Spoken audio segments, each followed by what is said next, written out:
and to the republic for which it stands, one nation, under God, indivisible, with liberty and justice for all. All right. Diana, do a roll call, please. Councilmember Etting. Here. Councilmember Neubauer. Here. Councilmember Bauer. Councilmember Robinson. Here. Mayor Feldman. Here. Okay. All right, moving on to tonight's agenda. Do I have a motion to adopt tonight's agenda? I'll make that motion, Mr. Mayor. Councilor Neubauer makes that motion. Do I have a second? I'll second. Councilor Ludwig makes the second. Any discussion? Not all in favor say aye. Aye. Opposed? Motion carries. Thank you. Okay. Moving on to the night's consent agenda. I have a couple items that I want to pull out here to discuss here a little more thoroughly. Item D and item E. And so I need a motion to adopt in the consent agenda items A, B, C, and F. Do I have a motion? I'll make that motion, Mayor. Councilor Robinson makes that motion. Do I have a second? I'll second. Councilor Neubauer makes a second. All in favor say aye. Aye. Opposed? Motion carries. Thank you.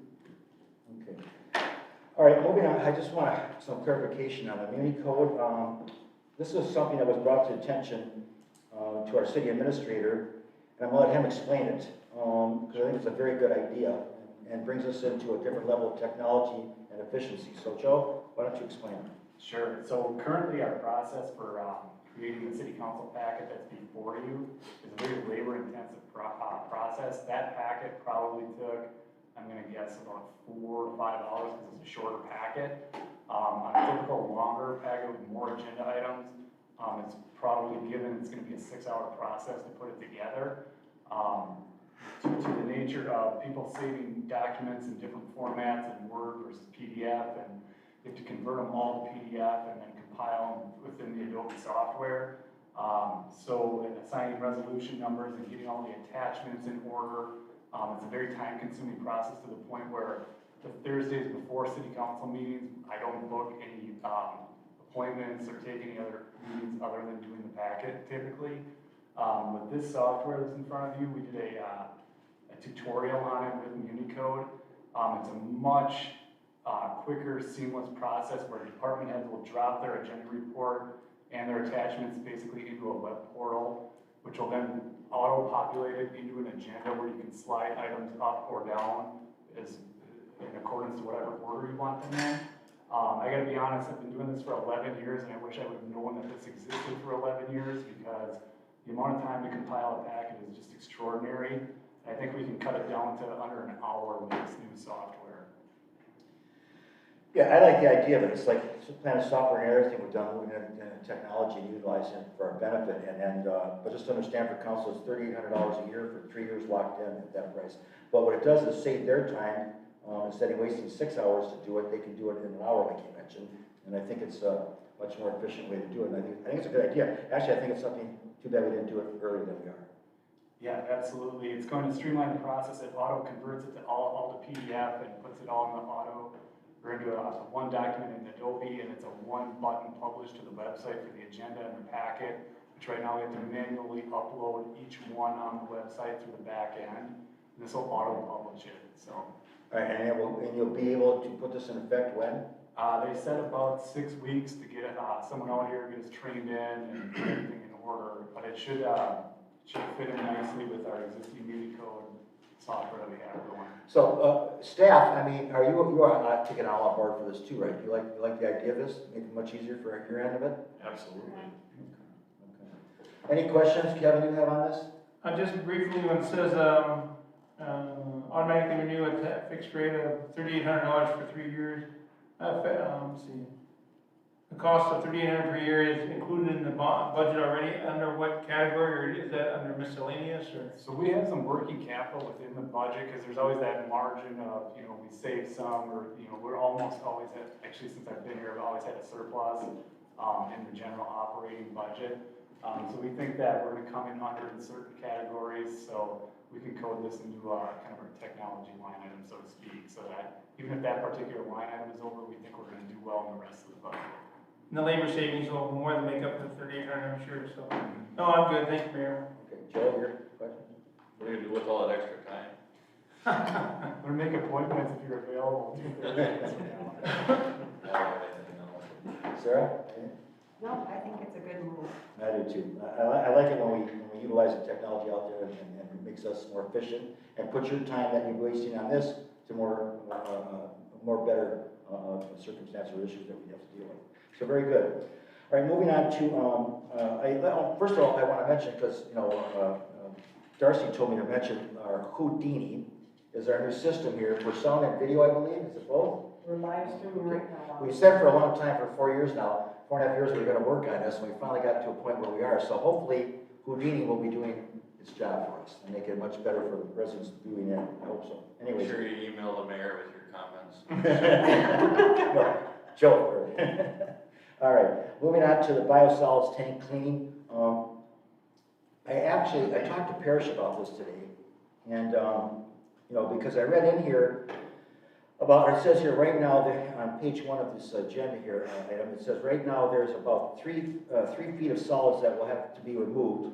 By not removing these solids, we are decreasing our holding capacity, which shortens the treatment time of solids for land application, and it's will allow us to gain 200,000 more gallons of storage, because we have 3 500,000 gallon tanks is what we have, okay? So, but what I understand from Parrish is it took time for you to gauge this over a period of time. There was no way to know it, because the first year you didn't have any biosolid mass there, but over years he's seeing this.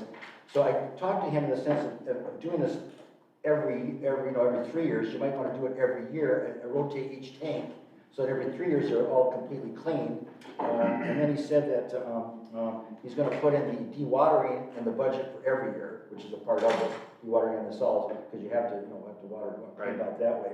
So I just want to bring it to the attention of the council. I think this is a smart idea, but nothing that could have been done when the plant first opened up in 17. Right, Took because long. we didn't know how long, we didn't have anything to trend or to measure until now. So, it's gonna be give or take, that amount, depending on how much is being added to it from year to year. As it goes up, it's gonna fluctuate some, but this way here, we'll be able to go in there, really get a good idea of what's there, deal with it the right way, and then budget in our capital moving forward and rotate it through. Get it out of The rotation. question that I came up with him is the frequency, how often you do this. You do it every 3 years, every other year, or every year. Right. But the thing is, now you have 3 feet to deal with. If you do it more frequently, you'll have less biosolid Correct. at the bottom, which will take less labor. Right. We can't do this on our own. It has to be an outside company, which there's not that many of them that do this, from what I understand. 2, Yeah, 2. exactly. So, but I think this is a good idea, and I'm glad you're thinking proactive on this. So, Yep, absolutely. Joe, you have any comments on this yourself at all? What's the process of cleaning the tanks, I guess? They go in there, literally go in it, and manually suck it out, shovel where they need to. It's, like I said, we don't know what's in there until you actually get in there, but they do it for a living. But it's a process where they actually go in, and it's all manual labor. So, and if you were to do it, say, every year, 1 tank every year type of thing to rotate, which I think could be a good idea, as long as the cost, is the cost and the bidding gonna be? Right, so the way the contracts are would be, we would know what our cost is. And these numbers are not to exceed because they give us an hourly rate, Okay. which will actually work out in our benefit. So once we get through a full cycle and we actually know what we're dealing with as far as what the material actually looks like, we have an idea of what it is, we'll be able to easier gauge on how long it will take and roughly what it will cost, depending on usage. Okay.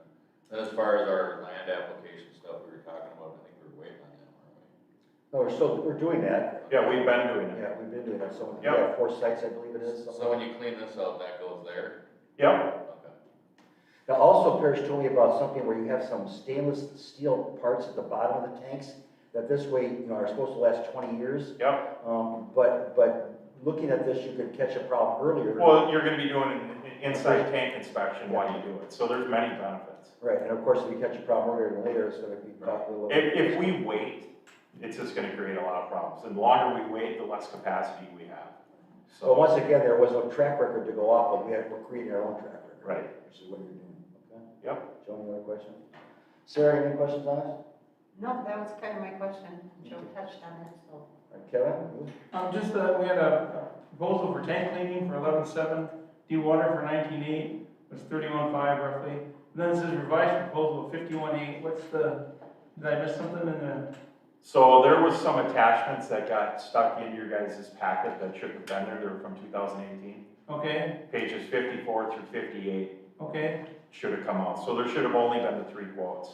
so then the overall cost then is 31.5, Correct. 11 and 19? Yep, not to exceed that. Okay, that's where I confused, it cleared up. No, that's all I have, so thank And you. by the way, just like, you know, from what, Parrish told me, you had 30 or 31,000 in the budget for this, or set aside? Yep, for this so, you know, in doing that, we set it in our O&M budget because we didn't know what the costs were gonna be. We didn't know, you know, what our frequency of doing this is, so we paid for it now, and then, once we got these quotes, we were able to plug it into our capital, and then we know what that amount will be.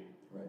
But it's pretty much you have the money there now. Yeah, Yep. And then again, for council's knowledge, the dewatering amount will be in the CIP plan from now on going Correct. forward, so that'll always be part of it. Correct. It's a twofold, you know, with Yep. biocide disposal and the dewatering. All right, very good. I just want to bring it to attention to clarify for council's knowledge.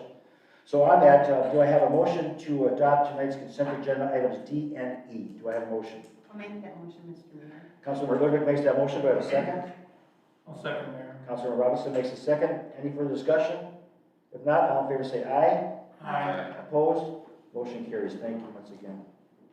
Okay. Moving on tonight, meeting open to the public. Joe, do we have anything? It does not appear we have anyone for. No one to utilize our hoot and bean. Okay. Not good. It's okay. All right. Then we'll move on to old business, item 8A. Ordinance 267, second series, amending the fee schedule, second reading, resolution 2021-XX, a resolution authorizing summary publication. Kate, I believe. That Or is for Dan. Joe, or, I'll take it. okay, you'll take it? For you, Mayor and Council, is the updates to the fee schedule. We had $100 for the home-based businesses, as well as like $10 for the fire permit. So this will be the second reading. Once we do this, we will publish it for comment, and it'll be effective August 23rd.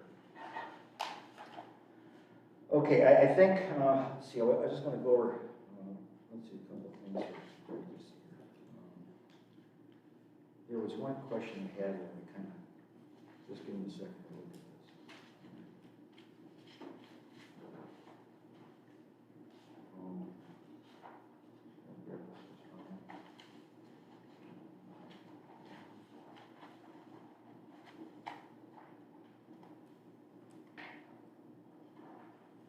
Okay, I think we pretty much discussed this the last time, the rates seem to be pretty right on. I don't really see an issue with it. I think it's really good to be on top of these rates and change as necessary as times change, as our charges change. So I'm very much for this. I'm moving on to a second reading on this. So Joe, I'll start with you. Any comments you have? I have nothing to add. Okay, Kevin, you? And the fact that Kate assured us that she'd look at this, like every 2 years, we do an evaluation just so we stay competitive and with, you know, recouping our costs per se.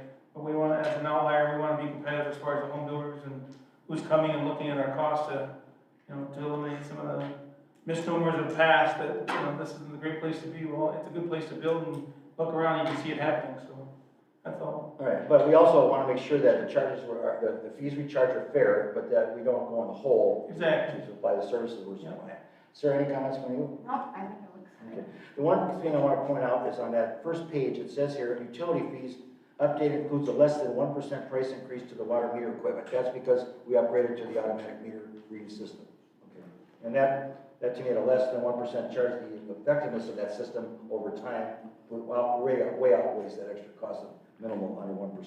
So I'm very much in for that. So on this, do I have a motion to adopt tonight's ordinance 267, second series, amending the fee schedule, second reading? Do I have, with that, the motion, and then we'll go to a roll call, okay? Correct. Okay, do I have a motion? I'll make that motion.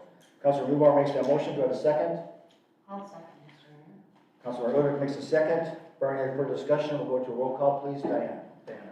Councilmember Rodway? Aye. Councilmember Robinson? Aye. Councilmember Neubauer? Aye. And Mayor Feldman? Aye. Okay, motion carries. Okay.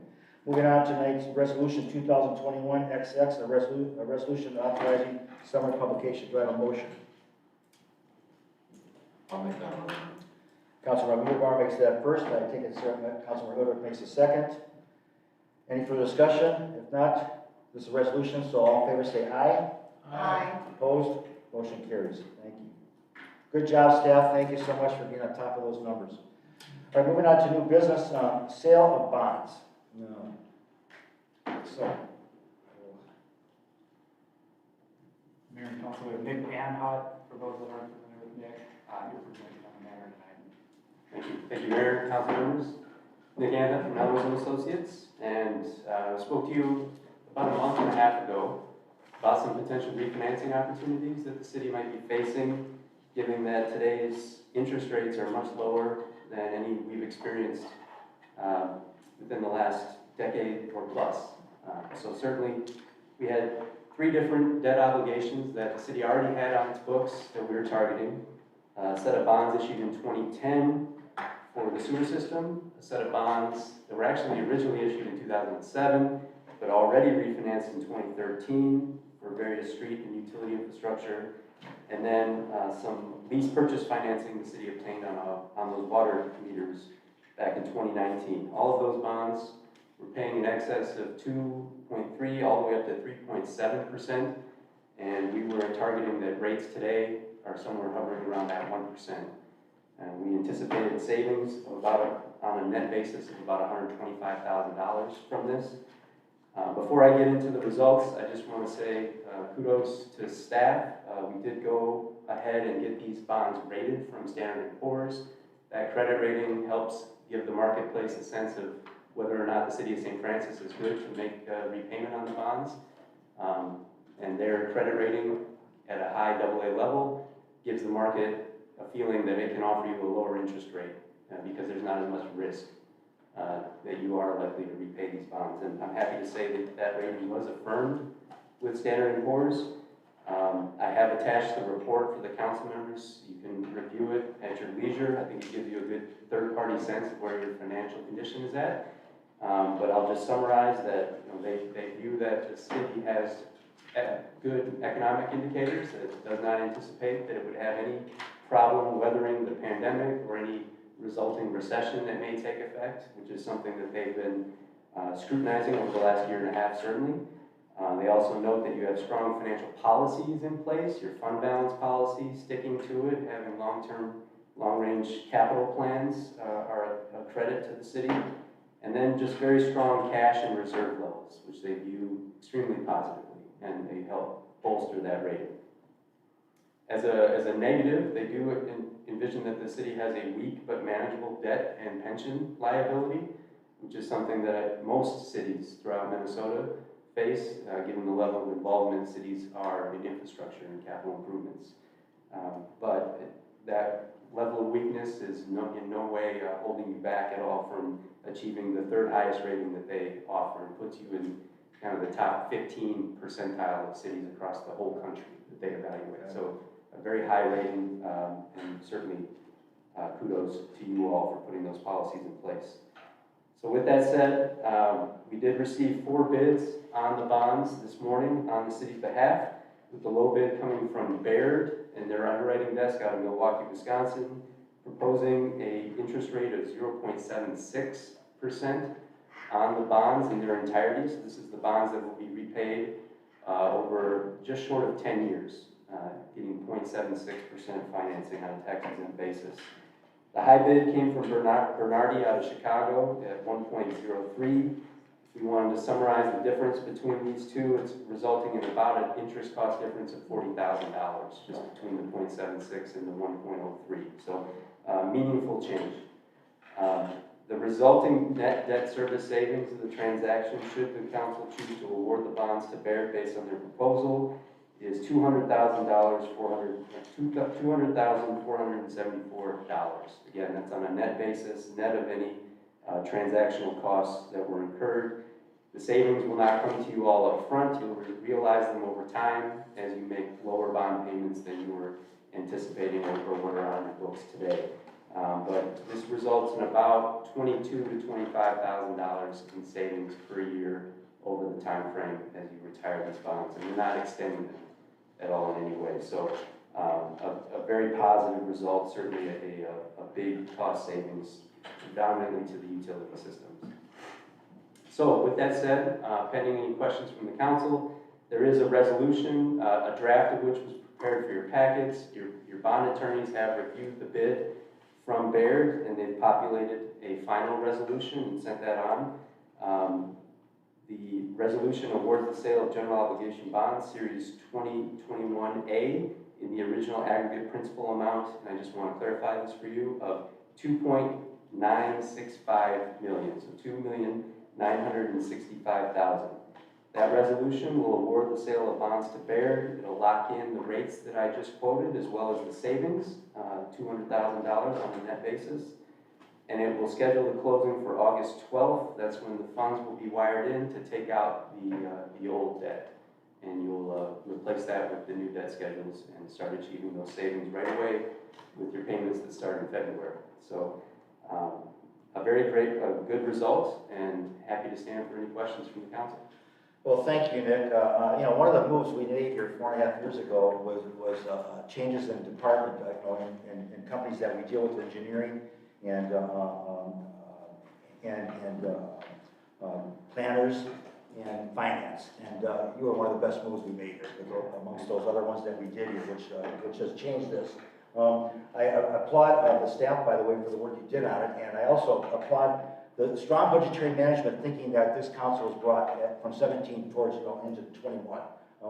We do our due diligence. We look at the monies. We look at the cost-benefit ratio and the risk to gain, and be preventive and proactive. And I think it's all playing a good part to make it better for the residents to keep our costs down. But we're giving efficient services at lower costs because we're managing the money better. I've always said that every city has to spend money to supply the services.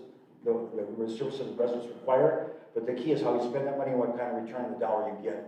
And we're obviously spending the money right and getting a good return. So my hat's off to you for the good work you're doing. Keep it up.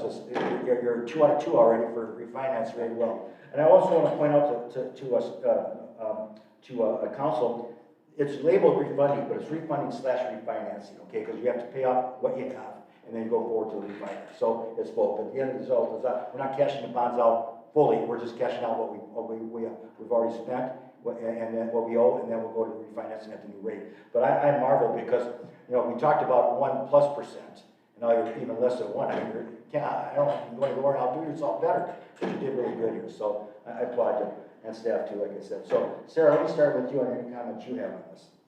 I think it's a great move. I think that anytime that we can save ourselves some money, it's a good thing. Thank you, Darcy, for your continual hard work.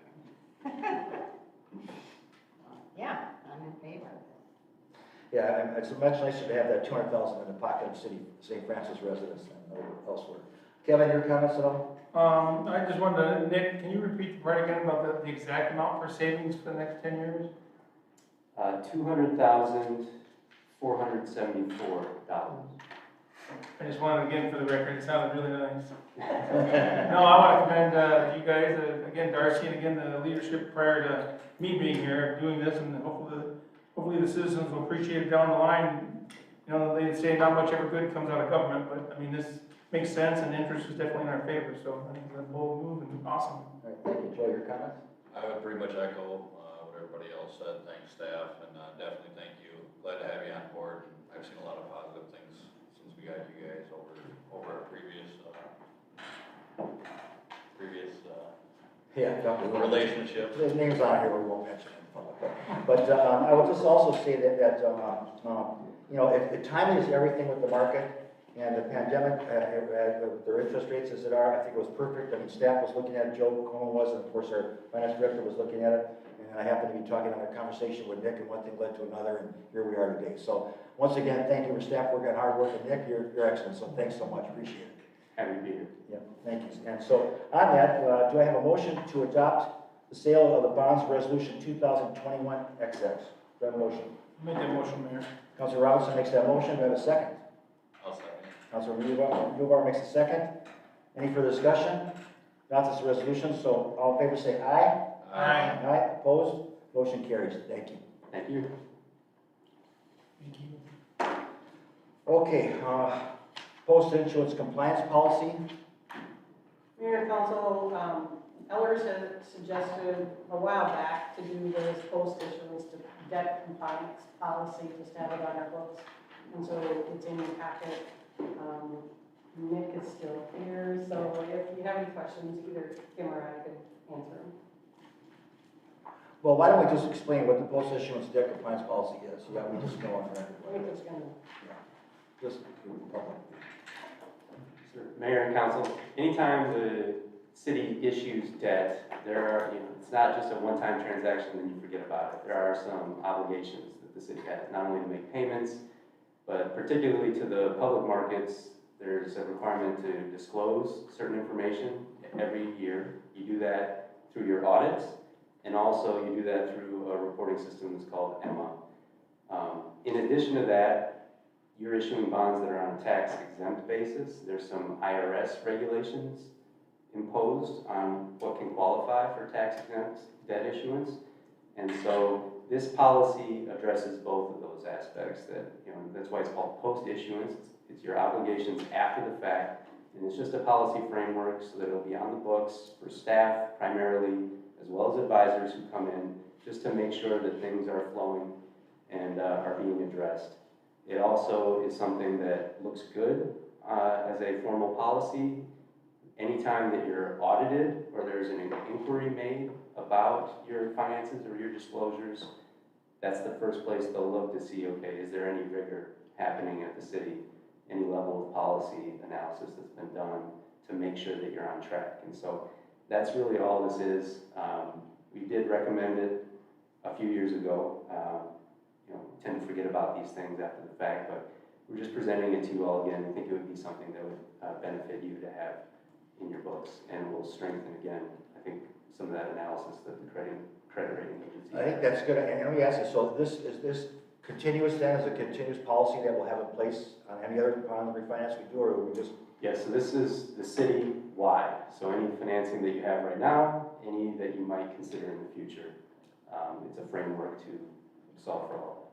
All right. Any questions, by anyone on council at all? No? Thanks again, Nick. This is more for public. Okay, thank you. Okay, Mr. Mayor, yes. I just need a motion Or do you need a motion for to that? approve this policy. Okay, so a motion to approve post-issuance compliance policy. Do I have a motion? I'll make that motion, Mr. Mayor. Councilor Udemec makes that motion. Do I have a second? I'll second. Councilor Huber makes a second. Any further discussion? If not, all in favor say aye. Aye. Aye, opposed, motion carries. Thank you. Okay. All right, second meeting open to the public. Joe, take it, no one at this point? I don't think we have anyone signed up ready to speak tonight. Okay, okay. Then we'll move on to reports. Let's see, we'll start with street parks. Mr. Mayor, members of the council, in your package, you have my normal monthly report. If you guys have any questions on that, I'd be happy to answer them. But also, I'd like to add that seal coating is completed. They have to come back and do their final sweeping. They come through, they do a first sweeping, they let it stick down a little bit longer, and then they come back through and they clean everything up. It's went really well. I've got a couple calls. People always have concerns about stuff, the chips that go on the shoulder of the road. So I'm dealing with those one by one. But we'll work through it. That's a normal thing. We had a pre-con for our overlay projects that are coming up. They're gonna start the week of August 2nd. We sent out a mailing to everybody that is affected in that area so they know exactly what they're in for, when it's gonna start, how their garbage will work, so on and so forth. So we wanted to make sure that they received that 2 weeks prior to the project starting. We got a really good deal on that. They're eager to come in and get started because they haven't had any rain delays, so they're ahead of schedule. And they were actually asking if we need any more work done because they want to. So I will tell you that we did come in a little under budget on our seal coating, which was good. That's where we're at on that. Recycling went well. I guess there was 67 people. I don't know if that's up or down in comparison to, to previous years, but I guess it was a pretty good turnout. And then the last thing I want to mention, we received an email on Friday from the DNR letting us know, or declared that we are in a severe drought, as we all know. What that means for us is they are taking the early steps to, I don't want to call it a watering ban, okay, but we are within a couple steps of that. What that means is they want us, as far as our water plan that we adopted in 2018, each city does one that's over 1,000, and it kind of sets the criteria of what you're going to do when you get into this situation. As you guys know, we've been in a drought. You can tell by the rivers. The Sealy Brook would probably be dried up if it wasn't for our discharging into it, which in turn, over time, actually replenishes our water system. So that's a good thing. But if you look at what we pumped last year in June, we were sitting at about just shy of 28 million gallons. This year we're sitting at 35, 36. So the usage is up, and it's probably due to added users and the drought. What our plan states is they rate how many gallons you pump in January, okay, and then you're allotted 50% more than that number. Okay, that would put us at about 17 million gallons of what we can pump max coming into month to month, okay? We're not at that point yet, meaning that the governor hasn't signed an executive order that says we need to do this, but I can tell you, since I wrote this memo to you guys, things have changed some. Parrish did get a hold of the DNR, and they told us that we need to be taking steps right now to help this process along so we don't get to that point, okay? We don't know if we will or won't, but, the private sector, they pull from the same water we do, okay, if you will. I will say that we can tell a difference in not just our rivers and our lakes that we see, but our static water that we have in our wells right now. What that means is you have a certain level that we maintain. It goes up and down depending on drought, but from this time last year, that level's dropped consistently almost 6 feet. So we do have a water issue, and the DNR is stepping up to to put these things in place so we can preserve our water moving forward. So I gave a few options of what we could do. Like I said, all three options, with exception of option 3 not doing anything, would be to put on a watering ban, which means no watering whatsoever. We educate the community through how to save water, whether some people like taking 2 showers a day down to 1. I don't think we're at that step yet. I don't want to get the cart ahead of the horse here. I think our long-term goal is we need to, not just this city, but all cities, if we start taking action right now with this first warning state, it's going to prolong or extend what we do next. So if we get on board now and be proactive, hopefully we won't get to that mandatory watering ban. But we are in a state where they are telling us that we do need to do something. We have to take action. So Parrish and myself, I've been talking with Joe about it. We have some ideas that we would start with, and that is with our odd and even watering.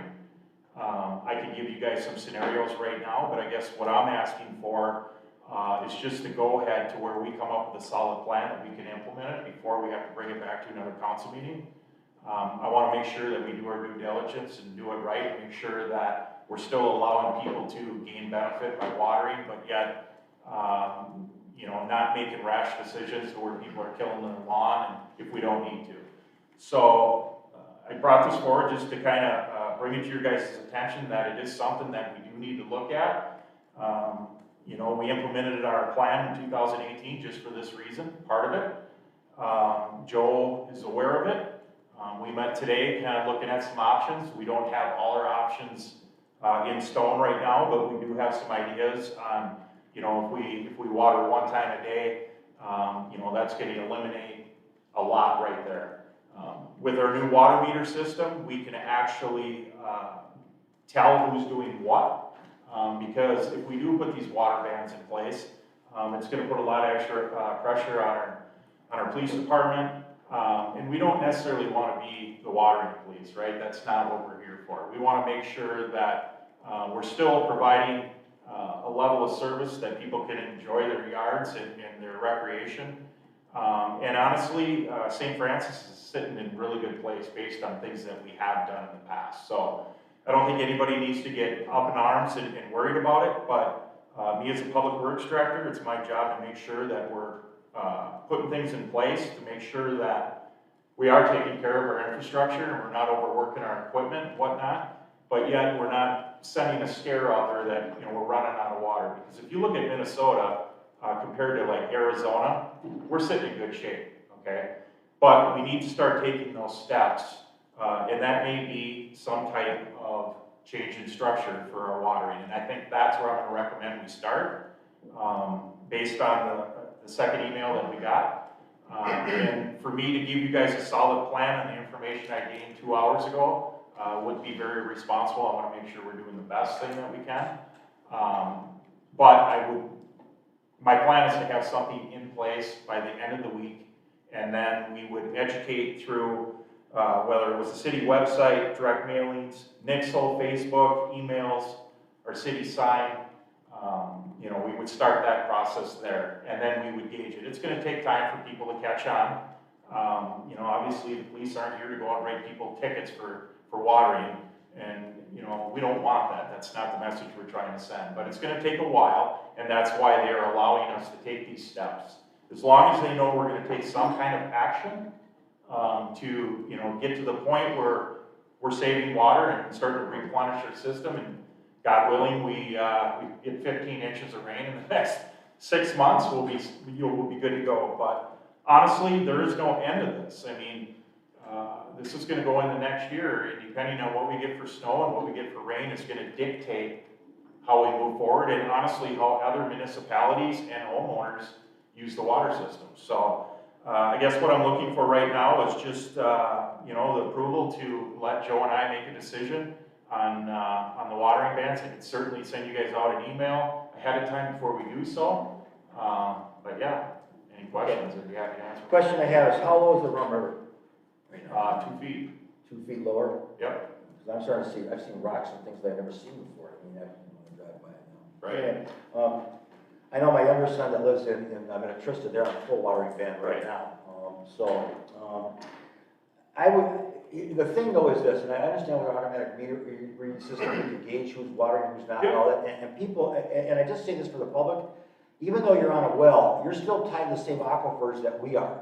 So Correct. just say we stop watering and you continue watering, doesn't mean the aquifers don't keep going low, because aquifers are replenished by snowfall, you know, from the melt of the snow and from rainfall. So, which we've lacked on both ends, you know, from last year in the winter, and also lack of rain now. So just because you have a well doesn't mean you have, you know, you're not paying for it on a monthly charge, but you're drawing from the same source we are. And if that source isn't replenished, we're all hurting each other.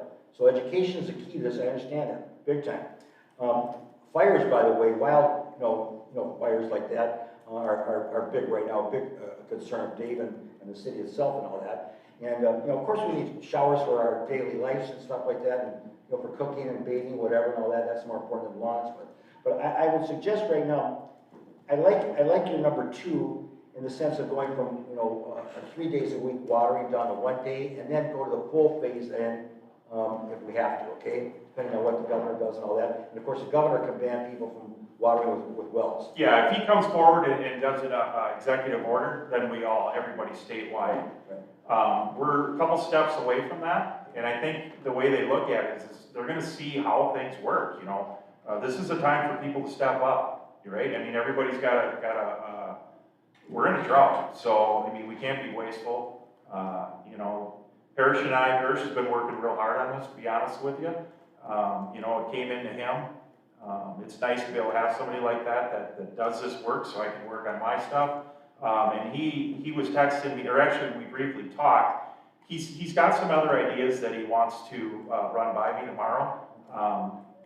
You know, it has to do with the watering, but, you know, we got, you know, the east side of the river, the west side, and it, you know, it comes down, we want to be very careful with how we do it, because if we eliminate, you know, hey, you can't water today, but this side can, they could water for twice as long and we're still in the same boat.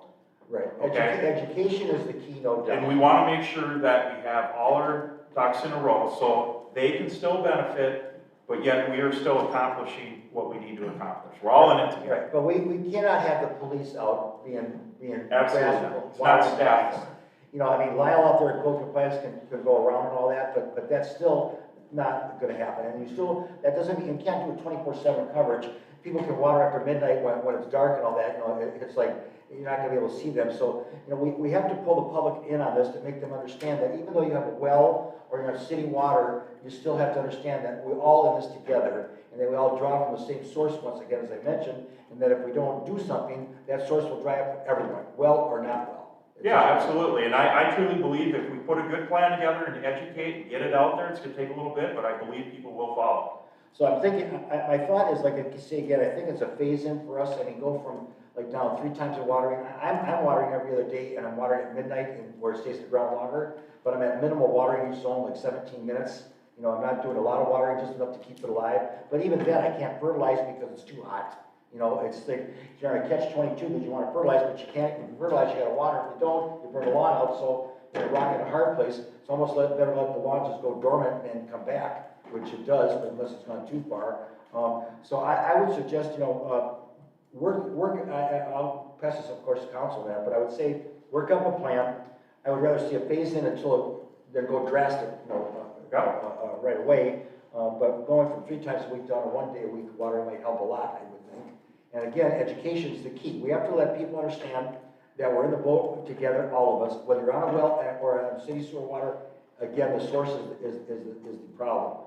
And that source is not being replenished. Where you said Sealy Brook is being replenished by some of our disposal of our clean water, our recycled water, still it's not gonna be enough anyway. We need rain, that's what we need. Right, and you know, you bring up a good point. I want to publicly talk about this. If that's indeed what we do, we use our wastewater, we use the reuse. Okay, I mean, it is what it is. But if we're not using it, and you know, we're putting it back into the system, we're going to abide by the same thing, right? I mean, we have parts, we have irrigation systems that we would also not do. So I mean, we're all in it together. Well, I'll tell you how serious. A friend of mine was telling me that he read someplace that this is the worst since 1985. I believe it. And that's 36 years, so it's something that takes very, very, very serious, because we get to a point where we have no water, that's gonna be really bad. I mean, you're gonna get into things about the police action, and you know, people doing crazy things like when the gas was a shortage, stealing gas out of cars and stuff like this, go to the ballistic gas. So preemptive and proactive is the only way to be. Right. Ahead of the game, not behind it. So, Joe, your comments on this at all? I would lean more towards phasing something in. Not a big fan of being water police, but I understand what's going on. But educate me on this too, because I've never seen a city be able to regulate or write tickets for people that do have wells. Now, obviously, it'd be great if everybody understood what was going on and decided to, you know, share with everybody else and try to regulate and do all that. But you're talking about the water, the amount that's pumped, and what we're okay to do, and that we can regulate. But as far as the wells, I don't know, and maybe Todd. That would have to come from a statewide level, and I can tell you, I don't know of any city that is gonna bang down somebody's door, and I mean, I'm assuming it would happen. I don't think that would be our plan here. Our plan is to educate and work with the people, and I think honestly, if you can get people to buy in that, hey, we're not only in this drought or with lack of water, but the fires go up, right? Which means that his water use could go up. I mean, it's a revolving door. We're in it together.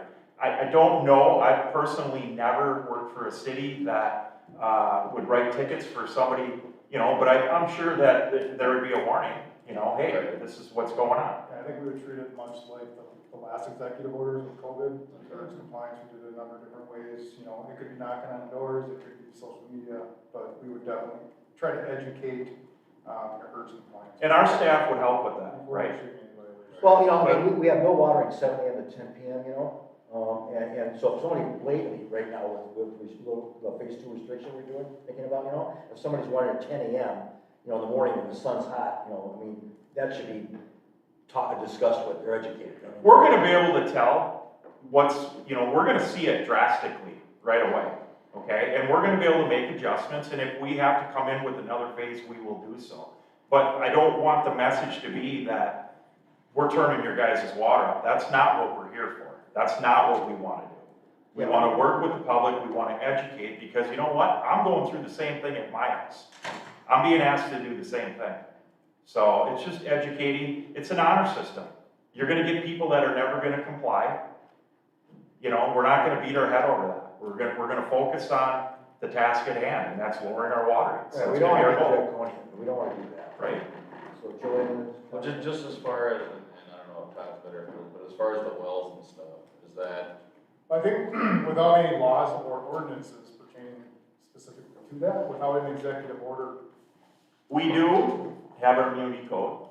if we have an ordinance in effect that That's what I was pertains to getting that, at. It does fall under that if we need to. So basically, if we say we're putting you know, a watering ban, we are protected under this, right? This is worst case scenario. what number is it?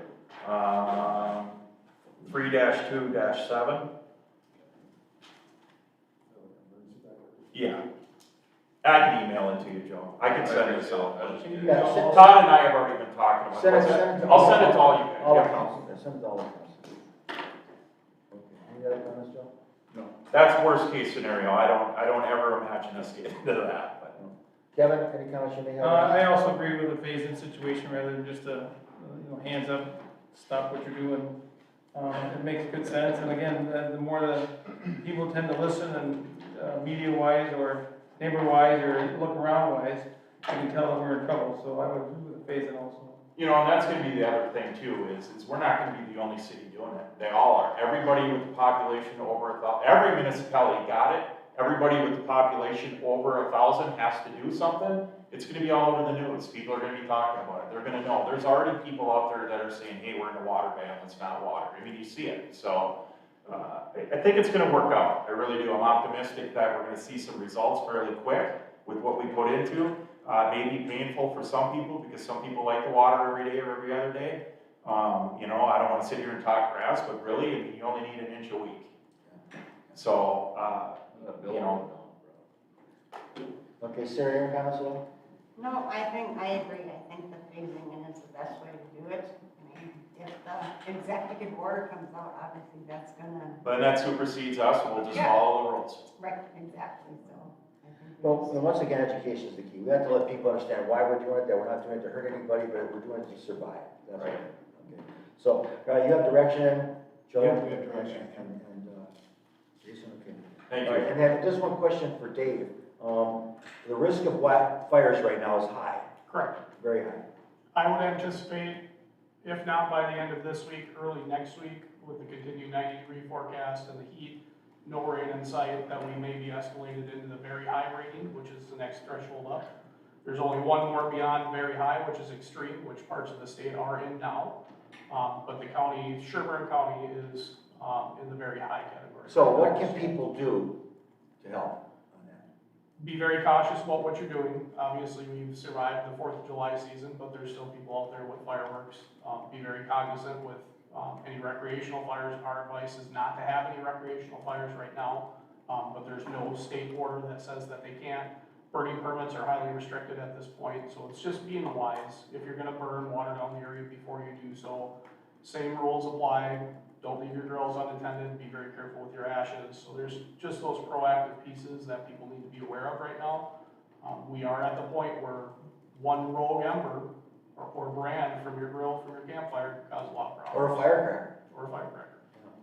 So it is time to exercise some caution. Yeah, it's time to make people understand the severity of it. This is a Absolutely. problem that's happened, like I say, since 1985. So this is serious, and will probably get worse as time goes on or with the lack of rain. I mean, this friend of mine, by the way, told me about 1985, he's up in Wilmer, and 5 miles away from his house was his father's house. He got drenched in 2 inches of rain, and he got nothing 5 miles away. And I've seen that here, by the way. I've driven through Oak Grove where it's raining, and then I come to St. Francis, and it's nothing. It happened here last week. Yeah, I'm coming through Oak Grove, and I'm thinking, wow, it's raining. I'm very getting to narrow St. Francis, I spread. go, where is it? So it shut off right before it got to us. I don't know what Oak Grove has in the weather to be able to have that happen. I'm not sure about that. I might want to investigate that. But anyway, I'm just teasing. Mr. Mayor, I do want to add one thing about that. Oak Grove has already been in contact with us. They have to follow Yes. our rules, and they're aware of that. On the ones who get supplied water from us. Yep, they're well aware of that. They did reach out. So, we'll make sure that they're doing the same thing we are. But I think if we educate the public properly and between well people and city sewer water people, I think we'll survive it as we should. So Yep. It's like a team effort on residents and staff and everyone in the city and everybody. So good job. Let's hope it works out and we get some rain. That'd be great. Okay, moving on to your second report. Or is that it? Right there? That was it. Water and sewer? Okay, well, in that case, I just want to mention here a couple of things here. I just see one Turtle pump run. for plugging, not bad at all. Yep. And then just 23 rereads, which fluctuate, but it's still in that 20 range, so that's fine. Right. So I think right now, I really like the fact that they do automatic meter reads, and the ability that it gives us to actually track things for the better if somebody has leaks in their house or whatever, or the watering coming up in that. And again, that's a good preemptive, proactive move we did, and I think it was a very good move, so it costs us some money, and it'll pay for itself over time, but it's good technology. The good thing about it is, I don't hear a lot about it at the office. It's like anything, right? You have your little hurdles that you go through, but it's become a way of life down there, right? It's working now. Everything's in place. Darcy does her end. When there's an issue, her and Jen talk. It's working. We have a system that is off the ground and working. Well, I've always said, our system may not be perfect, but it's a system that is working. Right. And so we tweak it as we need to, so very good, I'm very glad about that. All right, well, thank you for that. Moving on here to the next report will be fire. Mayor and council, before you tonight for your review is the June monthly report from the fire department. I'm happy to report that we continue to exceed our goal of a response time less than 10 minutes. I think finding that anomaly in our software update is now providing us with the clarity that we had hoped. So we do continue to see our response times trending in the right direction. Unfortunately, that's offset by our run volumes are trending in the wrong direction. Thankfully, we've seen a little bit of a decline in the past couple days, a little bit of a reprieve, so our volumes have dropped off a little bit in July. As we talked about with the weather and the dry conditions, I'm not optimistic that that's going to continue long term, but we'll take what we can get at this point. But we did see a high total of 62 runs in July, or in June. Our staffing seems to be stable, 6.6 average firefighter response per call. We did create another report where we can break down our response or average number of firefighters responding by 4-hour blocks. And we're starting to kind of track where we're seeing those numbers drop off a little bit, which not unique. It's the overnight hours where we really start to see those numbers drop off. Nobody really enjoys getting woken up at 2 o'clock in the morning. But that's pretty consistent with what we see nationwide as well. Our fire and EMS run distribution remains pretty stable, 41 EMS calls versus 21 fire-related events in June, and keep in mind we have had a very busy fire year. We did have a couple structure fires in June where you see that number kind of spike a little bit. And lastly, on the back page, we continue to see our variance usage utilized very well. I'm happy to report that June is the first month in about a year where we haven't flagged any COVID-related cases. So hopefully this trend will continue, and we will be out of the woods, knock on wood. And lastly, our fire inspection report, we did 4 initial inspections and 3 re-inspections for a total of 7 fire inspections for the month of June. And I'd be happy to answer any questions you might have. Well, good report, Dave, and I like your response times, and then again, the EMS services, just, I'm just always proud of that, because, I like the fact less fires, but EMS saves lives, and again, that's to our 2 departments of public safety, which is 2/3 of our budget, but those dollars are paying off, so I can't commend you enough on that. You've taken that department with not a skill like that at all, to having all your firefighters have that skill and ability. that's a real kudos to you, man, and what you and Joe Lawrence have done with that station. So, whenever I hear something, because once again, until the day comes where ambulances are in every city stationary, you're always gonna need EMS up front, because they roam around, as I mentioned to council before, so you could have a need a call here, they could be in Blaine, by the time they get here, it's a matter of life and death, and our guys can actually make that happen, and it has made that happen, and that's a very much positive, so, I'm very proud of both departments, very much, so, Sarah, your comments on this? Great report as usual, and yeah, I'm just continually impressed with our fire and EMS. They show up and they do their job well, and they're just a great team. That's thanks to you and Joe's leadership, so thank you so much. Thank you. Kevin, your comments?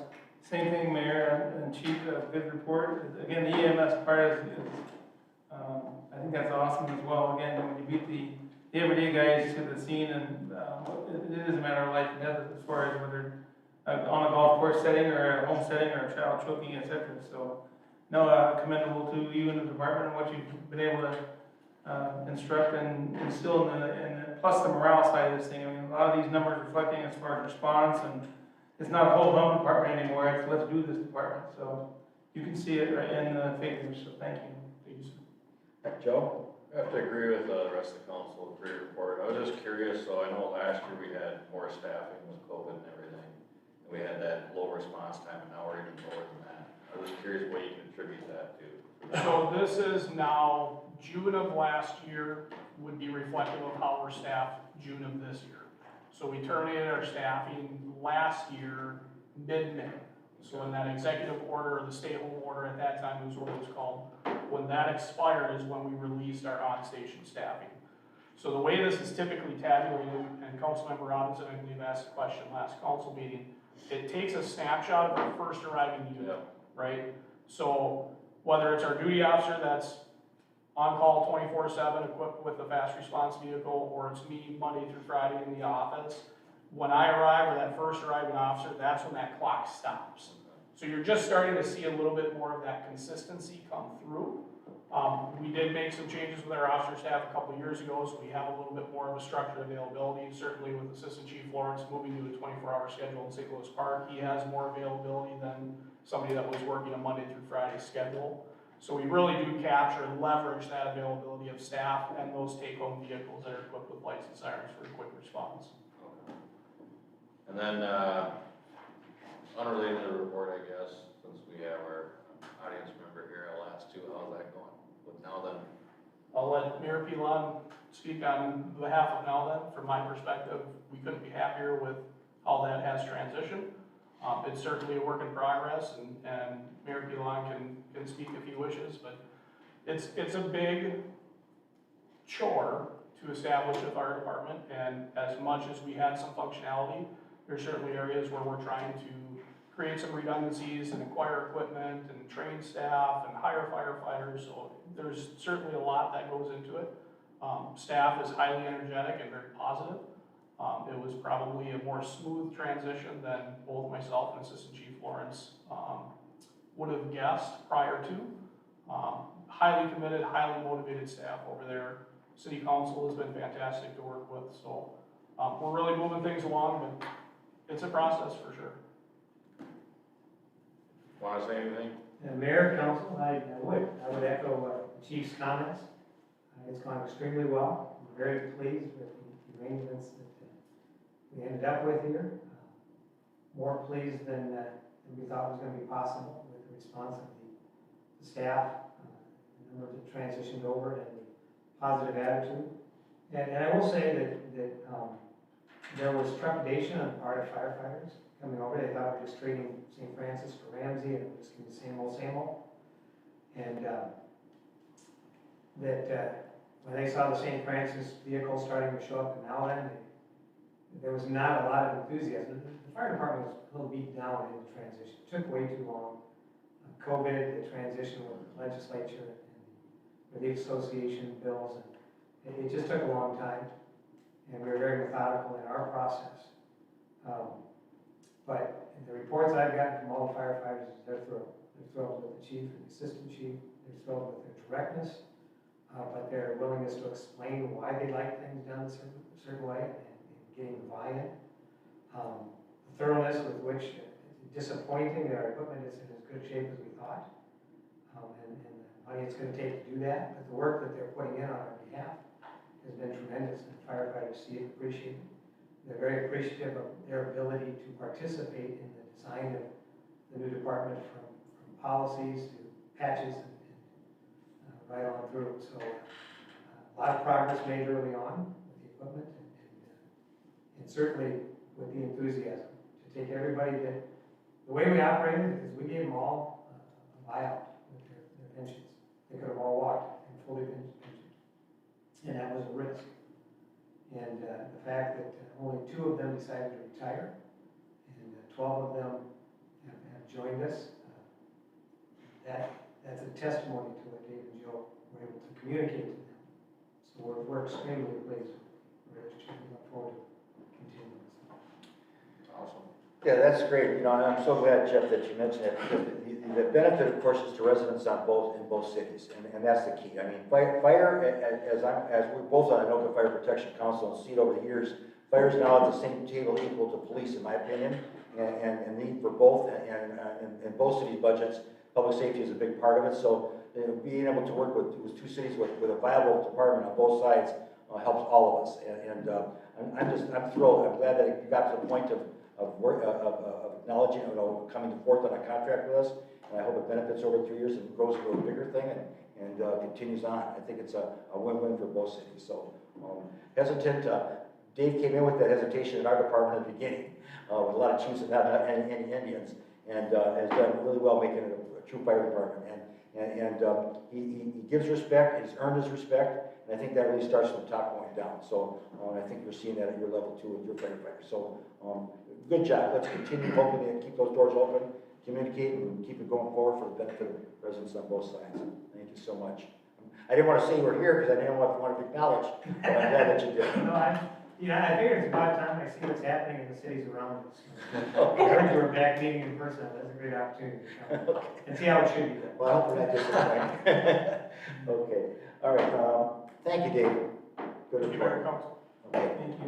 moving on to the next report, of course, is going to be police. I'll try to follow that one. Mayor Council, in your packet, you'll see the second quarter report to the police department, which provides an overview of the activity in the police department during the quarter. All in all, calls for service as well as traffic stops did increase slightly over the first quarter, which is fairly typical as we get into the warmer and spring and summer months. Call volumes technically go up. Some specific incident types that increased were domestic assaults, unfortunately, DWIs, in narcotics cases, whether it was traffic stop or other. Others that decreased were medicals, non-domestic related assaults, and thefts also saw a decrease, which is a good thing in both things like theft of vehicles and theft of gas and fuel and things like that. So really, officers they're continuing to do a great job out there. They're being very proactive during their shifts. In a couple of off-week memos I mentioned, there had been quite a few narcotic-related arrests stemming from traffic stops and things of that nature. So they're staying busy. They're finding things to do out there, even if call loads are low, which is a good thing. It's a good thing for the public. So our staff and officers were also very busy during the quarter with training. During the second quarter, one of our officers attended a less lethal instructor training. So basically, they go get trained on how to instruct the rest of our officers on the use of our less lethal equipment. When we get that, hopefully soon. Another officer, or we've been sending a lot of officers to PIT, or Pursuit Intervention Tactic Training.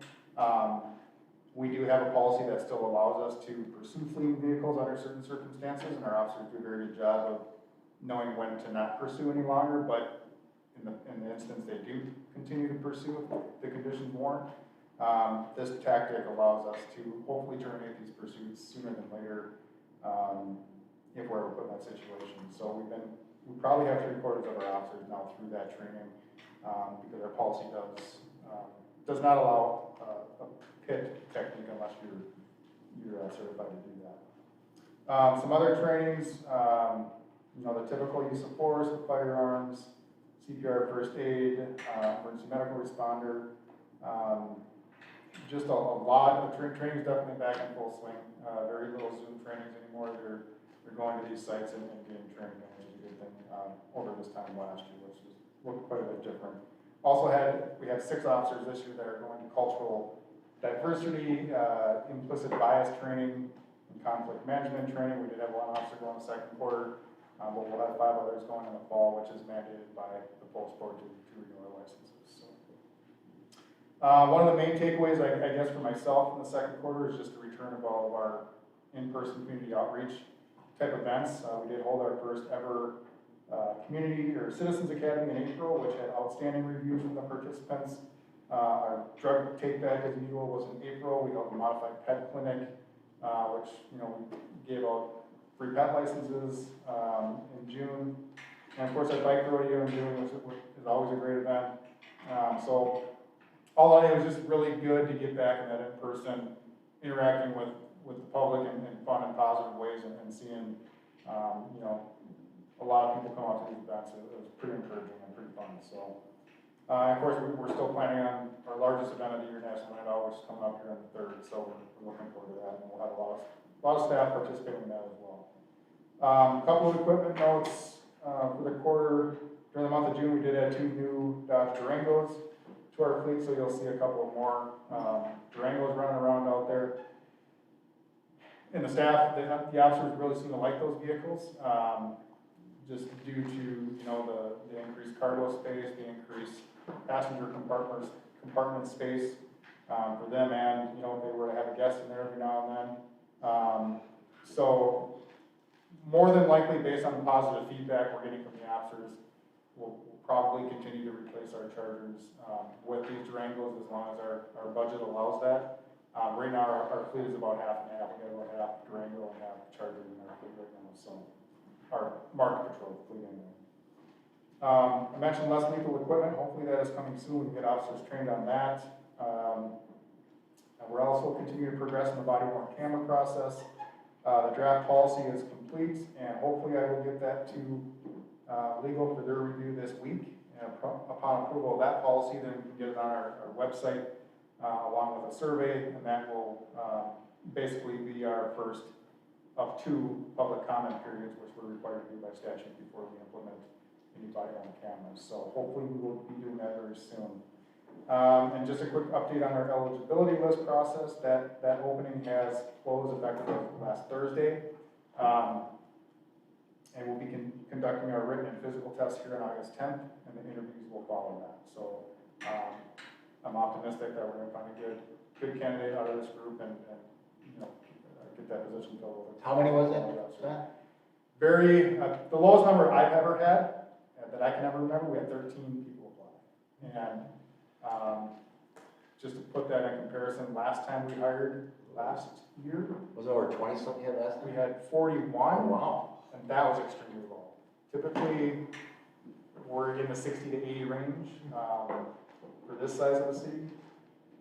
Some larger cities are several hundred applicants even for one position. Yeah, what would you say reason or something? I think it's probably a combination of just the climate, the unknowns associated with law enforcement right now that you're seeing all over. Just, you know, whether it's legislature or laws being proposed or just the current climate. In Minnesota anyway, I would contribute it also to when we were posting for our eligibility list, there were 30 other departments hired in the state. And a lot of them were hired in one. So, and a lot of them are larger departments. And not all of them, but when you have that many departments hiring, it's kind of like, well, where do I want to work? You know, it's not like it used to be where you would have 10 departments hired in the state, you would have 1,000, you know, candidates just out of school applying for them. Kind of like a buyer-seller market, it's like It the is. same thing. It's not the trend we'd like to see, but I'm confident it will turn around eventually here. It's going to take some time, but again, I'm optimistic we're going to get a good candidate out of this group and we'll continue to move forward with what we have, so. But other than that, yeah, that's kind of a summary of the quarter. I can answer any questions. Okay. Well, a couple, things I want to point out here, on your first cover page here, and this is after the Citizens Academy, which I know Councilor Newbar attended. The event was a great success and is yet another way the police department is striving to have a good relationship with the community and partnering with the residents to keep St. Francis a safe and enjoyable place to reside and to visit. And that's, we've always talked about your ability to take this department and bring it and community oriented, which I think is one of the kudos for you, by the way, that you've done with that department. In a small town, people cannot fear the police. The police are there to service them and work with them. And I think that you've done that and continue to do that. Also, it says here in the second paragraph, when officers stop a vehicle for a traffic violation, they take the opportunity to educate the driver on why they were stopped, as well as the dangers associated with some of their driving habits, especially speed. So again, education is a key, and I think that's really important. You know, I see this, reportable offenses up, and a part of of the theft, fraud, and all that, DWIs, as I see every time as council members see in our off-week memos. I'm just still amazed at people. When you're drinking, don't drive. You know what I mean? Stay home, drink, go out to bars, have some dedicated driver, whatever, call Uber, whatever. But don't drive, especially when, I'm amazed at me, they have lapsed licenses, plates that are bad, warrants on them and stuff like this. Stay home. Do us all a favor and stay home. So, and then, I just bothered, upsets me there, but I see on the reportable offenses, assaults down, that's good. And I see domestic assaults up, not good. But I think it's just the atmosphere out there, and I think that's, hopefully things will get better. I did see trespassing up. Explain the trespassing part from 5 to 12 on that. What is that? Well, trespassing, that goes in spurts, so we'll have some of our businesses that they have customers that they trespass for various reasons. That's probably 90% of our trespassing. Okay. So when they're not coming in, like Queens County Market, I see that up, that's like they're not allowed. If they're shoplifting or something in the store, we'll typically trespass them. We've had a couple at bars where they, which is a good thing, where they trespass, people that repeatedly cause issues in their bar. Which could be another reason why we're seeing a drop in the assaults, because a lot of our regular assaults, not domestic related, take place at these establishments. Yeah, we get very few trespass complaints from just private citizens, most of them are business. Okay, that explains that one to me, okay. And as far as the bars, by the way, and I won't mention any names of any bars in particular, because we see them in the off-week memos. Are they working better with us? I would say yes. I would say they're trying. They're trying to improve. Unfortunately, they can't always control their clientele, but they're trying, like I mentioned. They're starting to trespass where they previously wouldn't trespass because they wanted business. But I think some of our conversations with them have said, well, these customers could contribute to you having some difficult future with the city and continue to let these clients in your doors. But I would say all in all, they're working better with us than they have been in the past. So they're trying. And that's good. Like I said, when there's a problem and that individual, you weigh the money to the individual, I'd say get the individual out and bring other people in. They want to be there. In our last meeting with them, that is the main thing we stressed and urged them to do is start getting these patrons that are causing these issues, don't let them back in your place. I think it's working a little bit. All right, Sarah, any comments on this report? Another great report, Todd. I've heard from several residents how much fun the bike rodeo is, so that's great. And I've also been hearing, that the officers have been stopping and talking to the kids who are riding their bikes with their helmets and getting ice cream cones or just even a sticker. Kids are thrilled with that sticker, I tell you.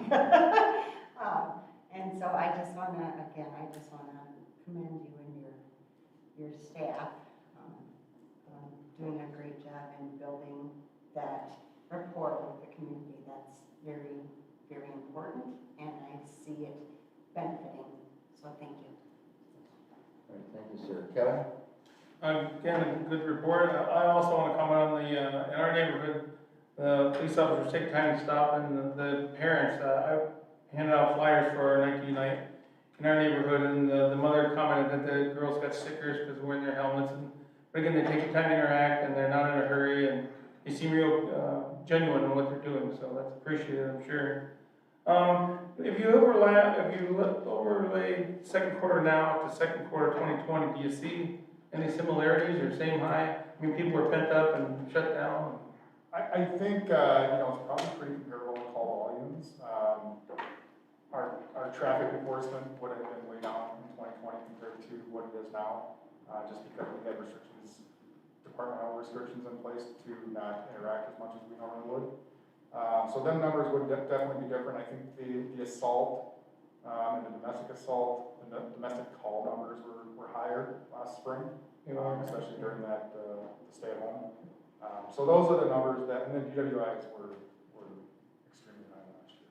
I think a lot of people, not working and things like that contributed to, more people, probably working at home.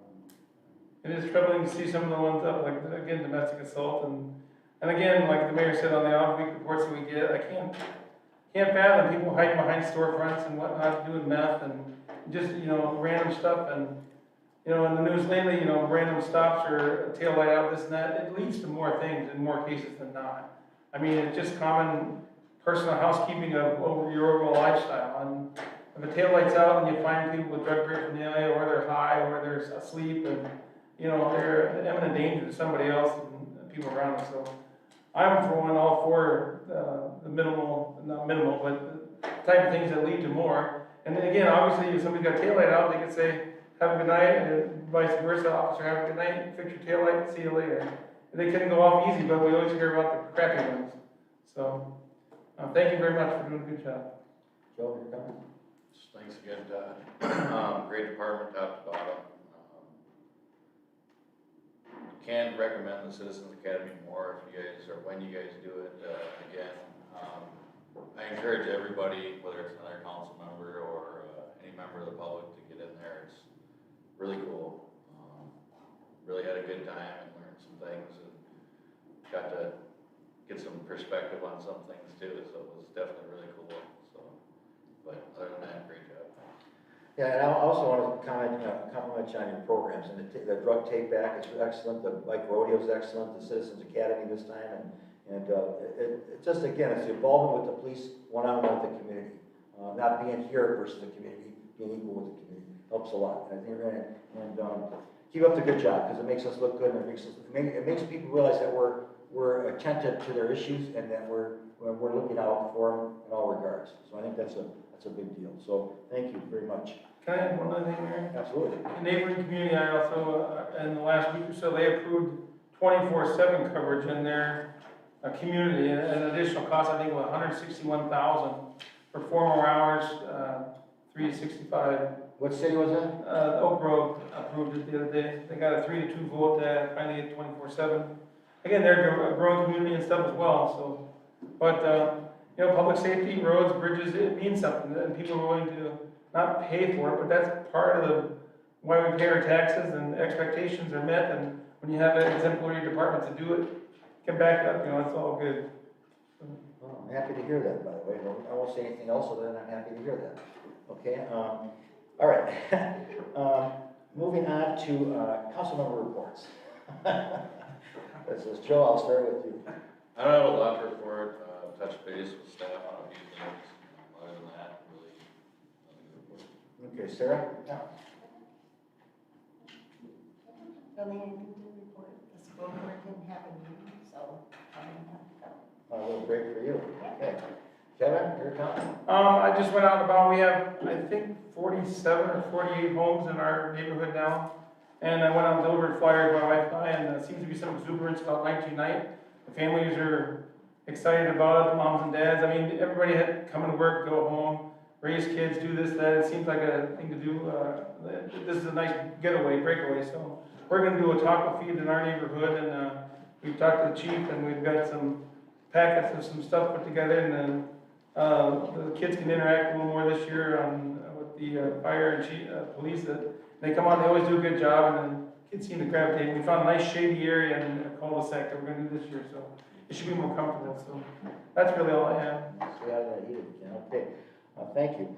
Also, I just want to remind the public, August 3rd, Tuesday, from 4 to 7:30 will be National Night Out at the Community Park. We are going to have a bacon butt barbecue is going to be there. Army's going to be there. A lot of activity, and it's posted on our website, on our spotlight window. My St. Francis Post has it out there. And also, there's a circus at the elementary school on the same night with shows at 5 o'clock and 7:30. You can mingle between the two. Tickets will be available at the event for the circus. But I think between the two, it should be a really fun-filled evening. So get out there with the kids and that, and hopefully the weather will cooperate.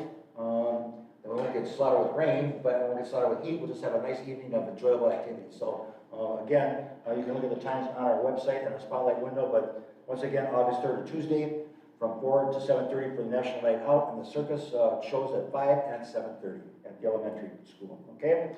Want to bring a discussion into here a little bit about update the council on the liquor muni.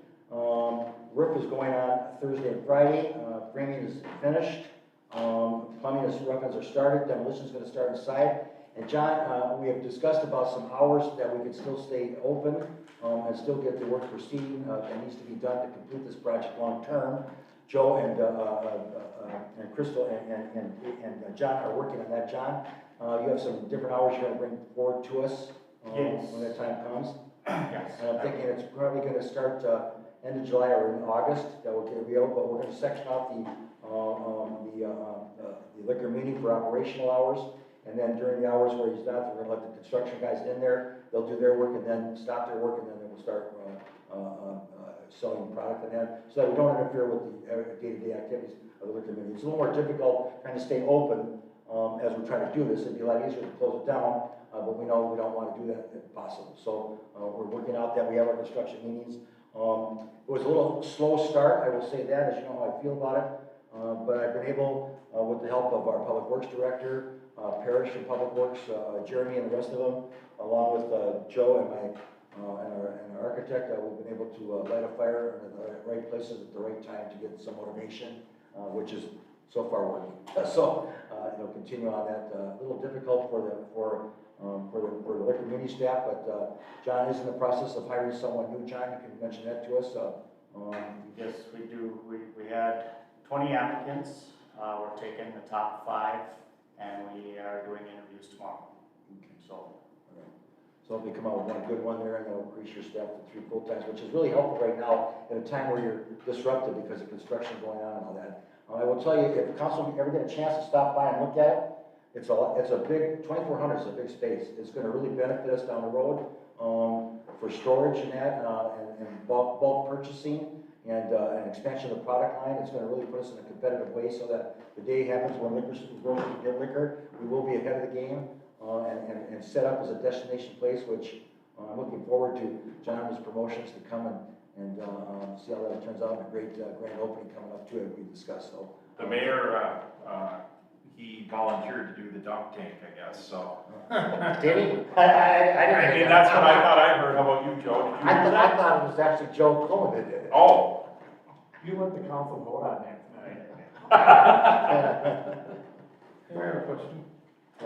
Equipment, with the shortages in everything from, silverware to couches, how's the equipment scheduling gonna be for the liquor store? Well, a good point. So far, the only problem that we've had right now, we don't know for sure, was brought up in our attention in our last construction meeting, that some of the insulation for the expansion of the cooler, the walk-in cooler, the beer cooler, the panels may be delayed. We don't know as of what time or how long, but that was a factor.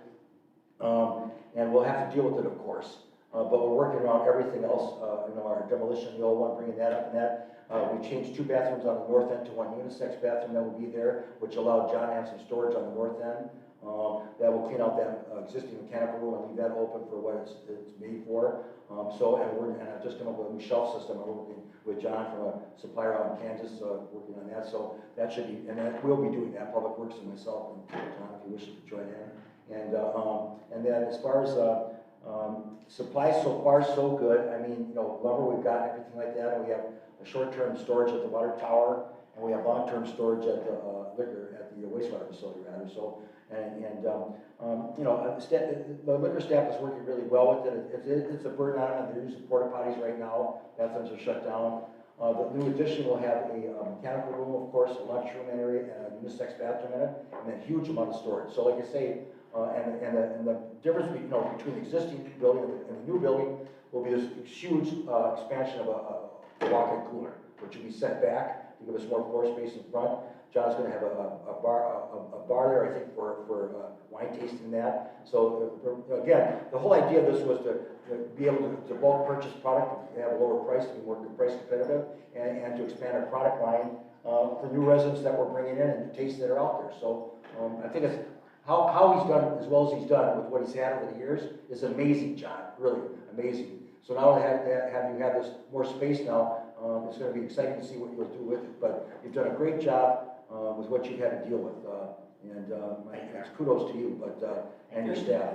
Is Labor Day an attainable goal for the construction completion, or? Actually, it was going to be November originally, so, but we'll stay operational all the way through it, hopefully, and continue bringing revenue in, and then go big. So our plan is to really kick off a whole week of grand opening, what we're talking about here. So we'll bring all the attention of council as we get closer to what's going on. But once again, Public Works has been a great help, Jason, everybody over there. You know, what's nice about our staff, by the way, is to be able to ask them to do something, and there's never hesitation in doing that. And when asked to do something, they're there, and on all levels.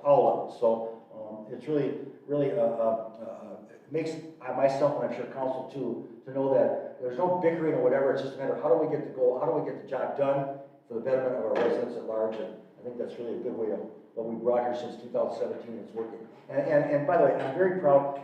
You know, when we talk about strong budgetary management, that took time to do that. That took a lot of work here from what we saw before 17 and other past administrations to where we are today. We are strong budgetary management. We size projects to our pocketbook. We do our due diligence. We look at all possibilities and all that. And I keep saying this as a kind of a funny factor, but on those business cards of our city, it says pride, progress, and possibilities. Those were just words before, but we are living those words today. And I am proud of all staff and council and doing just that, keeping that goal going, because we are in a second growth spurt and we're taking advantage of it. So it's a big deal.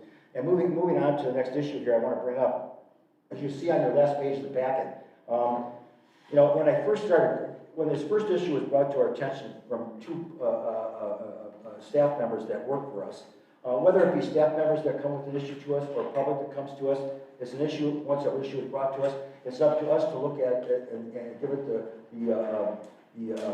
look into it that it deserves. So we did our due diligence at it. When I first came up with the idea, I thought about a large amount of security. Of course, it was a hard decision because we're talking about a future City Hall fire station down the road. How much did you want to put in this building, and so on and so forth. But times have dictated different thinking today. Okay, as we talked about body cams for the police, it's not a question of what we think our police are doing wrong or right. It's the fact that it's out there for all departments out there, and it will protect our police as well as our city to let them know if someone can test something or whatever, we'll have it on record and video on that. And so it's more of a protection. And I hope that police understand that, you know, we're not doing it because we're questioning our police doing something wrong out there. It's just the way the times dictate, and it's a different time.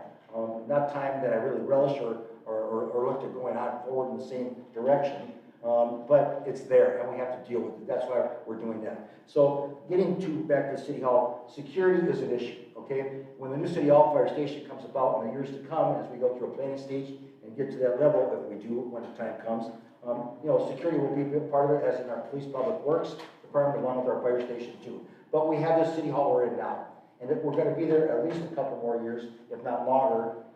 We have to get back to our community edition. We'll be talking about a plan and numbers and all that, and that takes time. So, you know, I look at least 2, possibly 3, and so we have to make this secure. And the issue was brought to our attention, so I looked into it. And on the original city bid, I was going to do wall and bulletproof glass and everything like that. And then under some misinformation that Jason and me were under the understanding that there was proprietorship of the software, led out that there was only one vendor. It turns out there was more than one vendor for our S2 access control system, which left us to 16 to 20 vendors out there. So, in the first round of bidding that I brought to the attention of City Council, the total between the security fobs and the construction of the wall and the glass and all that was $33,504, okay? And there were a couple members that were against it, and a vote came in at 3-2, okay? And then I started thinking about it, I thought to myself, you know, from a perspective of the residents coming into our city hall with bulletproof glass in this existing city hall and a wall and all this stuff, and I thought maybe it's sending the wrong message out to our residents. And I talked with Todd, talked with Joe, and staff too, by the way. And Todd said something to me. A wall, it slows them down, okay? And then I started expanding on the Bob stat and some panic button ideas and all that. So what I've done now is I've come out, I did a lot of research, which is what I do, and I came out with a company out of Rogers, by the way, J&A Glass, and Electro Watchman, who's also been involved with our system already, so very knowledgeable about it. So I took it into a different, as you see in here, you're going to get a 1/4-inch security glass laminated on both sides, and the framing will be secured, bolted to our existing wall, okay? Very secure, you know, we're not doing those oak cabinet, you know, the countertops and that, as you see. I just wanted the picture to show you the frames.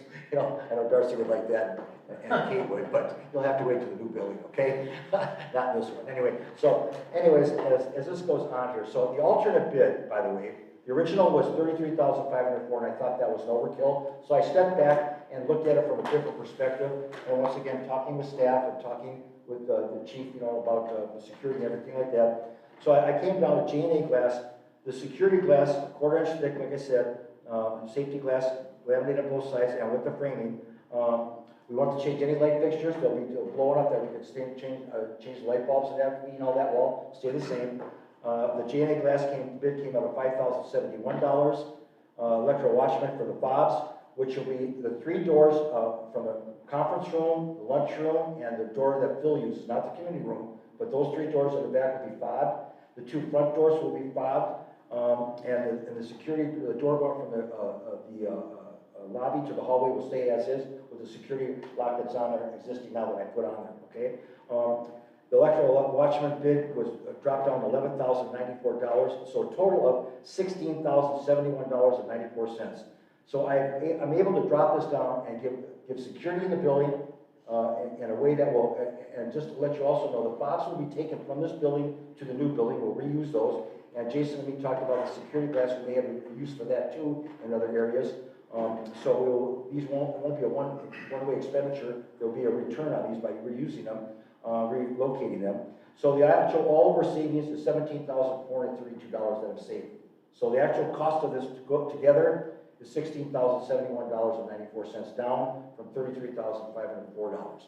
So as you recall, when Paul Teicher, our last Public Works Director, was last year, he had a schedule with Planet Software to change out the 3 furnaces that Joe and me had a Reichard come out and do an efficiency test on them. Found out that they're in good shape and could last longer. And that was good because if we bought new, we would have had, you know, the warranty would not be transferable from us to the other owner, so it was a waste of money there. And so we saved on that. And so that savings of $22,000 minus the $16,071 for this alternate plan bid that I'm doing, we're still $5,928 less than the $22,000 expenditure for the furnaces. So we have more than that in the account between the maintenance programs we put into effect. But I feel very much good in the sense like this. For instance, if a resident comes in on a Thursday, the week before we do this, and then came in on the Monday and saw a wall with bulletproof glass, I'm sure their first comments would be, what happened over the weekend to St. Francis, okay? I think that would be pretty much something I would say myself. But by toning it down and still giving that security feeling to our staff, which is important, by the way, because it doesn't have to be a knife or a gun. It can be just one loudmouth going insane over a bill of water or some lunatic thing or property line or whatever to create somebody to come in there with a tantrum. And staff tells me that does happen on a basis more than we acknowledge because we're not there like they are. So it does happen, a tirade that they come in with. So this here, again, example would be someone leaving on a Thursday, coming in on a Monday, would probably not even notice the change. Because there will be some glass that was there, like the glass for pandemic was there. They'll look at it and go, well, it just looks like it's glass for the pandemic, but really it's a little bit more than that. Just enough to make the right security difference in the minds of our people and staff that work there. I think it's a very good idea. I think the cost brings it more in line with what can be done. I feel confident about it. I've also set this up to be done in the latter part of July, most likely in August, for some of the vendors to get the material there. It will be done, the glass will be done on a Friday when the city's closed, in one day. And then electro watchman for the fobs will be done on a Wednesday and Thursday, final on a Friday. And then when Monday they come in, I'll have it set up for Joe Coleman or Jody or someone to come in to get the fobs. Otherwise, I'll have the fobs and they won't be able to get in. So, you know, they usually let me have patrol numbers and things like that. I don't even know the combination that locked in there right now, so I just tease you, but yeah, you'll have to come and get those fobs. But anyways, the work will be done on Wednesday to Thursday with the fobs will not be a disadvantage or complicate the daily activities of the city hall. And then the finish on that will be on the Friday, and then of course the security glass will be up in one day. So you'll leave on a Thursday, come back on a Monday, and it will be done. And I think if you look at the picture, I think it's less obtrusive, less overwhelming, and definitely a better cost savings for us. So total, once again, down from $33,504 to $16,071, a savings of $17,433. And I hope that makes council a little more comfortable with it. And I've talked to staff about it. They seem to be on board with it. I think Todd, we've talked about it, and I think it's something that is workable, not overkill, but workable. And then when we get ready for the next level, like I said, Hall Fire Station, that will be a different discussion at that time. So I just want to bring up any questions anyone have on it? Kevin, Joe? I just want to thank you for your work. Any other mayor who would be in a different occupation wouldn't be able to do this, so we appreciate the time you're putting into it. I know you enjoy the hell out of it. So.